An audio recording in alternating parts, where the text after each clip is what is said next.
राजनीति के लिए बहुत बड़ी क्षति है। सुषमा जी इमरजेंसी के समय से ही देश के राजनीतिक नभ की एक चमकती हुई सितारे के रूप में उभर कर आई। दिल्ली के मुख्यमंत्री, देश की लोकसभा में विपक्ष की नेता और कई मंत्रालयों के मंत्री के रूप में उन्होंने अटल जी और मोदी जी की सरकार में एक कुशल प्रशासक की तरह काम किया।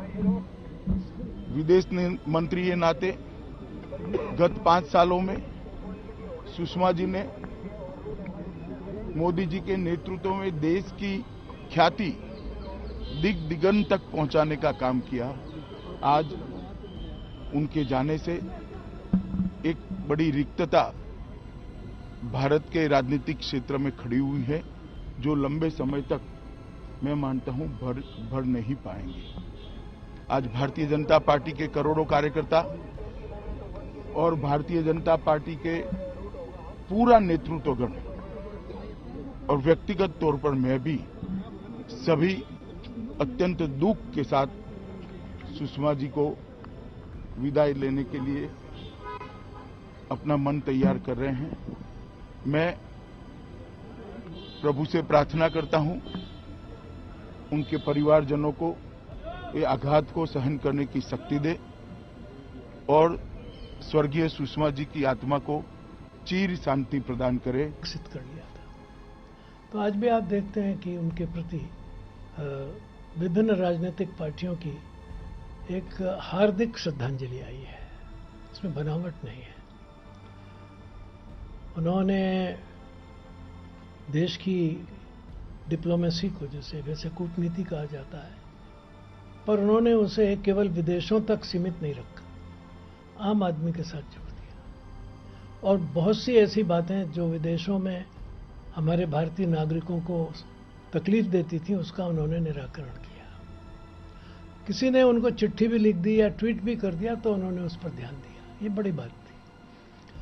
तो इसलिए सुषमा जी ने अपना एक विशेष स्थान बनाया। और भारतीय महिला किस प्रकार अपनी योग्यता, कुशलता, परिश्रम से पुरुषों से भी कंधे से कंधा मिलाकर आगे आ सकती है, इसका एक उन्होंने नमूना पेश किया। मुझे उनसे बहुत आशाएं थी, बहुत जल्दी चली गई। राजनीति में 67 साल की आयु कोई मायने नहीं रखती है।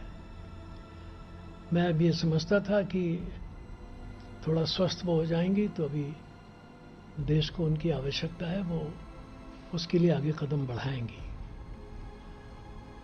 लेकिन स्वास्थ्य की खराबी के कारण उन्होंने अपने आप को चुनावी राजनीति से अलग किया। मगर ये कोई नहीं जानता था कि वो इतनी जल्दी हमसे अलग हो जाएंगे। सुषमा जी के निधन पर बहुत ही अफसोस। और Sushma ji one of the best parliamentarian थी। सदन के अंदर भी और सदन के बाहर भी उनको हमेशा याद किया जाएगा।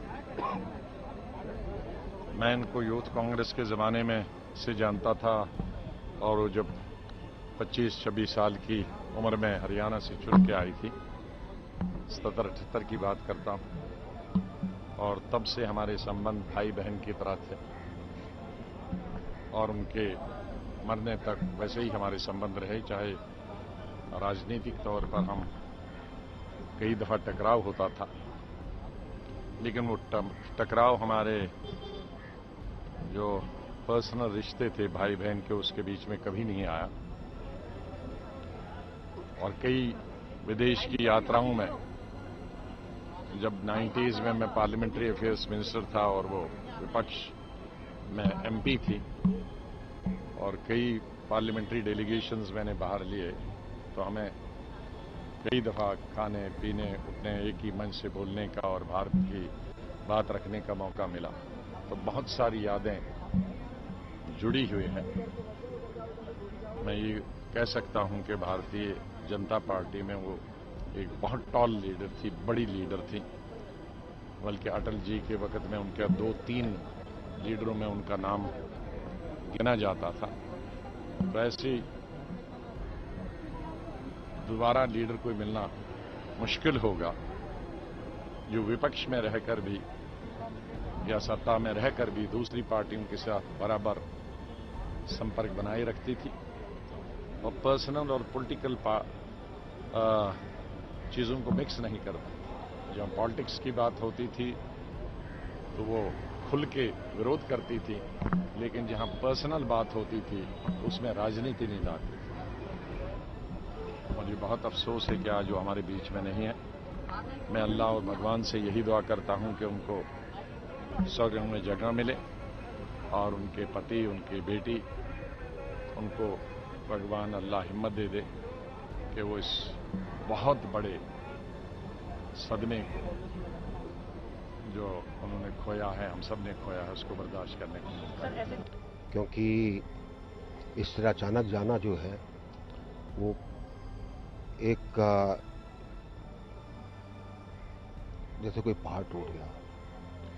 मैं तो कहूँगा कि हमारी राजनीति के अंदर एक बहुत ऊंची पर्सनालिटी, एक बहुत ऊंचा व्यक्तित्व, जो वक्ता भी थी, दूरदर्शी भी थी, राजनीति के हर पहलू को बहुत अच्छी तरह से समझती थी, बहुत अनुभवी भी थी, कार्यकुशल थी, कर्मठ थी, टीम को साथ लेकर चलती थी। तो ऐसे नेता के जाने का बहुत दुख है। दुनिया भर में भारतीय संस्कृति की प्रखर राजदूत श्री सुषमा जी थी, जिन्होंने भारतीय संस्कृति और भारत का पक्ष प्रखर रूप से विश्व के हर देशों के अंदर रखा। भारतीय राजनीतिक स्थिति का एक चमकता हुआ सूर्य आज श्री श्रीमती सुषमा स्वराज जी के रूप में अस्त हो गया। एक कुशल प्रशासक, संवेदनशील राजनेता, एक ओजस्वी प्रखर नेता के रूप में उन्होंने अपनी छवि बनाई थी। चाहे संसद के अंदर सत्ता पक्ष के मंत्री के रूप में हो, चाहे प्रतिपक्ष के नेता के रूप में हो, चाहे राज्यसभा के नेता के रूप में, उन्होंने एक सजग प्रखर रूप से अपनी बात सदन में हमेशा रखी थी। आज हम एक कुशल राजनेता को खोकर सारा देश दुखी है। भगवान से प्रार्थना करते हैं कि उनको जिस तरीके का उन्होंने दुनिया भर के अंदर, देश के अंदर पीड़ा समझ के लोगों के कुशल रूप से उनकी सेवा करने का काम किया था, भगवान उनको चरणों में स्थान देगा। हम सब उनके परिवार के साथ खड़े हैं और समाज के सभी सामाजिक राजनीतिक कार्यकर्ता उनके मार्गदर्शन पर चलेंगे, ऐसी मेरी सभी लोगों से अपील है। नेता सुषमा स्वराज जी के देहांत से पूरा भारत दुख में है और खास करके बीजेपी परिवार। और यशस्वी भाषणों के लिए वो जानी जाती थी। उनकी हर भाषा पर पकड़, चाहे वो हिंदी हो, पंजाबी हो, इंग्लिश हो या संस्कृत हो। और विशेष करके यूएनओ में जो उन्होंने हिंदी में अपना भाषण दिया, और सभी लोग भारत में किसी भी बाहर के व्यक्ति को कष्ट होता था तो ट्वीट करके वो कहता था तो उस पर तुरंत एक्शन। इस प्रकार की जो उनकी खूबियां थी उनको आज भी याद किया जा रहा है। बड़े अच्छी अवस्था में वो चली गई, एकदम से वो ऐसा किसी को विश्वास नहीं हो रहा। और कल जो उन्होंने ट्वीट किया कि शायद 370 के टूटने को देखने के लिए वो जिंदा थी, और प्रधानमंत्री ने भी उसका जवाब दिया। मुझे लगता है कि हमने एक बहुत बड़ा नेता खो दिया है। उनकी भरपाई तो नहीं हो पाएगी, लेकिन उनके किए हुए कार्यों से सीख लेने की जरूरत है और हम सीखेंगे भी। और मैं उनके परिवार को दुख सहने की हिम्मत भगवान दे, इस प्रकार की कामना करता हूँ।